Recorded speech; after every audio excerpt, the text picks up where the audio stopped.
Kalau mandi dari bak penampungan itu Pak Iya, ya? penampungan. Biasanya kan ngambil di sini. Iya, iya. Kalau mandi, karena ini kosong nggak bisa diisi, ya saya nambung di sini.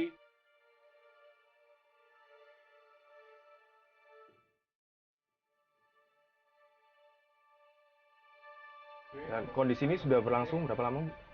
Kalau ini nggak pasti ya, kadang-kadang Iya. saya masih bisa keluar.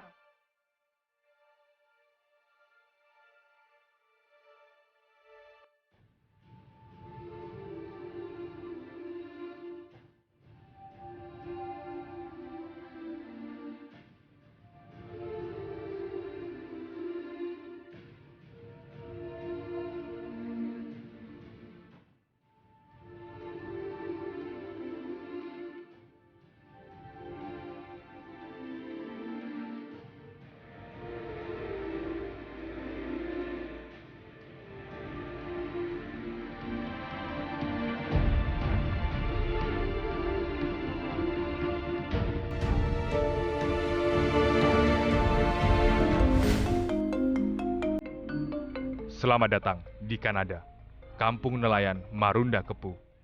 Begitulah tulisan yang akan Anda temui saat memasuki kawasan pesisir di Cilincing, Jakarta Utara ini.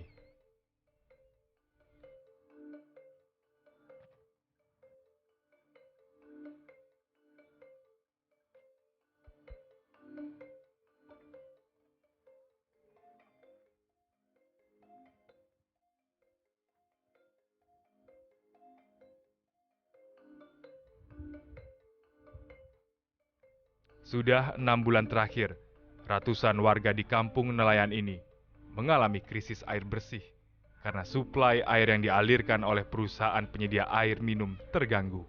Terganggunya pasokan air bersih terjadi di dua wilayah rukun tetangga yang berada di kawasan RW 8 Marunda Kepu, Cilincing, Jakarta Utara.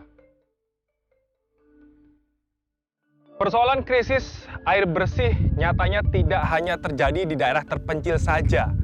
Di kota besar sekelas DKI Jakarta, persoalan serupa bahkan masih terjadi. Apa yang menyebabkan persoalan ini begitu sulit diatasi? The Jurnalis akan coba cek langsung ke lokasi.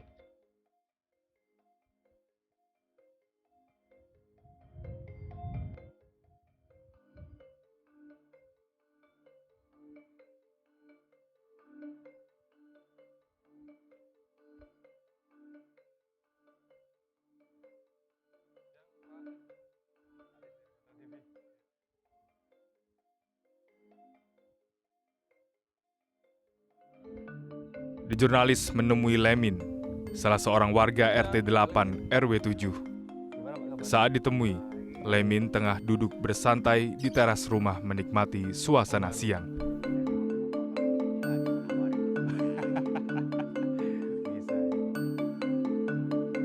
Di rumah nomor 59 ini, The Jurnalis melihat terdapat sebuah bak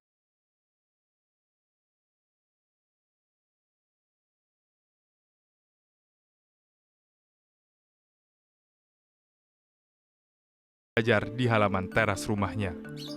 Hari itu, Lemin sedang menanti bantuan pasokan air bersih yang biasanya diangkut oleh truk tangki dan disalurkan melalui saluran pipa air di wilayah Kampung Nelayan Marunda Kepu.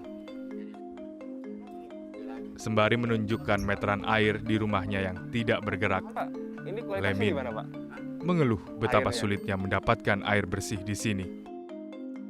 Maklum, tiap kali bantuan air bersih datang, ia bersama puluhan warga lain harus bersabar dan mengalah dengan warga lain yang posisinya dekat dengan jalur distribusi air.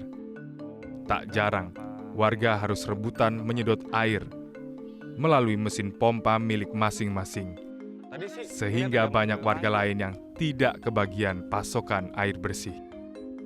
Pak Lemin ini mengalami kendala krisis air bersih sudah berapa lama, Pak? Dari bulan puasa sampai sekarang. Oke. Pak Lemin selama ini untuk memenuhi air bersih, ini upayanya seperti apa, Pak? Mungkin bisa diceritakan, Pak. Ya upayanya ya kita nunggu kalau ada kiriman ya mungkin kita dapat air karena pumpnya belum jalan gitu aja. Ya kadang-kadang dikirim 1 hari 2 hari ada kiriman baru kita ambil dari sini gitu. Untuk kebutuhan mandi mencuci dan aktivitas lain, Pria paruh baya ini menampung pasokan air bersih ke dalam sejumlah wadah galon air. Pasalnya, penampungan air di dalam kamar mandi rumahnya, kondisinya sudah lama bocor. Untuk keperluan memasak dan minum, ia terpaksa harus mengeluarkan biaya tambahan membeli air kemasan isi ulang. Karena kondisi air tanah di kawasan ini disebut-sebut tercemar air laut.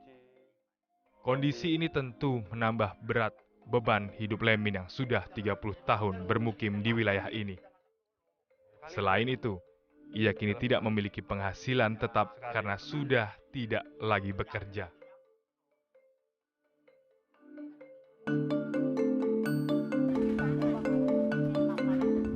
Setali tiga uang dengan nasib Lemin, kesulitan mendapatkan air bersih juga dialami oleh Harti, seorang ibu rumah tangga yang tinggal tak jauh dari rumah Lemin.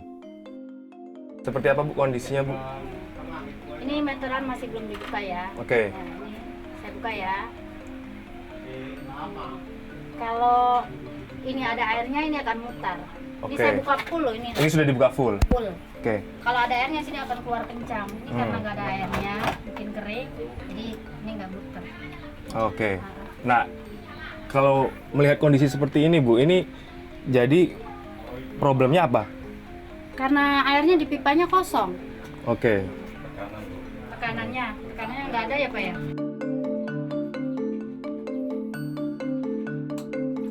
Untuk memenuhi kebutuhan hidupnya, Harti sangat bergantung pada air bersih yang disalurkan oleh PT PAM dan PT Aetra Air Jakarta.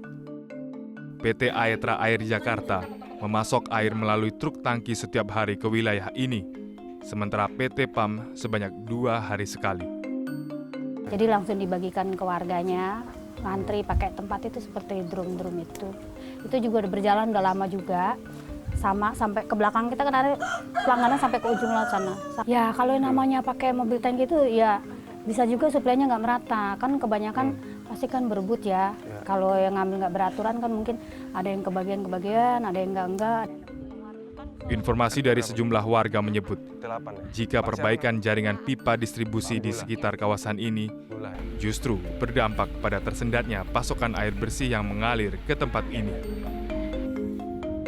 Namun anehnya, kondisi ini berlarut hingga berbulan-bulan lamanya. Gofar, juru kampanye urban Wahana Lingkungan Hidup Indonesia, menyebut jika terdapat sejumlah faktor penyebab mengapa pasokan air bersih di beberapa wilayah di kota besar seperti Jakarta. By data dari Walhi Nasional, daerah mana ini yang masih ada krisis air bersih? Berdasarkan pemantauan Walhi, terutama Walhi di berbagai daerah, memang situasi krisis air ini tidak hanya berlangsung di Pulau Jawa, ya, tapi juga terjadi di wilayah yang lain, di Nusa Tenggara Timur, karena memang problem persoalannya dia akut ya. Selain Jakarta, wilayah Nusa Tenggara Timur itu jadi wilayah krusial yang selalu mengalami situasi krisis air bersih karena faktor lanskap atau bentang alam juga ditambah faktor krisis iklim yang menyebabkan terjadinya penundaan musim penghujan di wilayah Nusa Tenggara Timur.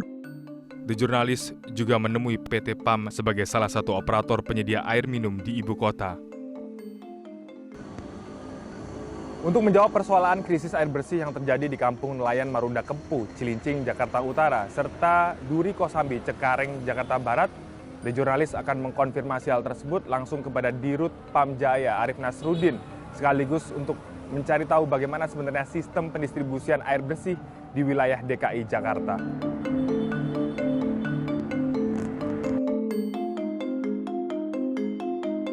Perusahaan ini membantah jika dianggap mengabaikan persoalan hingga berlarut-larut. Jadi Jakarta saat ini secara de facto kita kurang air baku. Walaupun kelihatannya airnya banyak di Jakarta. Tetapi memang tidak semua kemudian kita bisa ambil dari air baku ini. Sehingga kemudian itu menjadi salah satu kenapa distribusinya masih belum bisa kita cakupi. Gitu ya. Yang kedua, kemarin ini kan kita kemitraan dengan swasta ya. 25 tahun konsesi dan ini kita akan ambil alih di tanggal 31 Januari 2023 terakhir. Jadi per 1 Februari itu PAM Jaya akan kemudian fully operate gitu ya. Dan kemudian kita mencoba untuk kemudian melakukan berbagai macam corrective action. Salah satunya kita juga berkoordinasi dengan Kementerian PUPR gitu ya dan Kementerian Dalam Negeri untuk mendapatkan solusi terhadap kebutuhan air yang saat ini kita perlukan. Tahun 2020, Badan Pusat Statistik Nasional mencatat volume produksi air bersih nasional mencapai 5.262.124 meter kubik. Produksi ini disalurkan ke dalam beberapa kelompok pelanggan di sektor sosial, khusus niaga dan industri, non-niaga, dan pelanggan di sektor lain. Saat itu, jumlah pelanggan dan volume air bersih terbesar terdapat di kelompok pelanggan non-niaga. Masih berdasarkan dokumen tersebut, produksi air bersih di ibu kota DKI Jakarta pun masih tergolong besar, yakni mencapai 634.519 meter kubik. Namun, siapa sangka, di balik besarnya angka tersebut, persoalan krisis air bersih masih membayangi sejumlah wilayah di DKI Jakarta. Seperti yang terjadi di Kampung Nelayan Marunda Kepu, Cilincing, Jakarta Utara, dan Duri Kosambi, Jakarta Barat. Memang sedang ditangani melalui PAM dan nanti saya tindak lanjuti lagi. Saya kemarin sudah ke lapangan.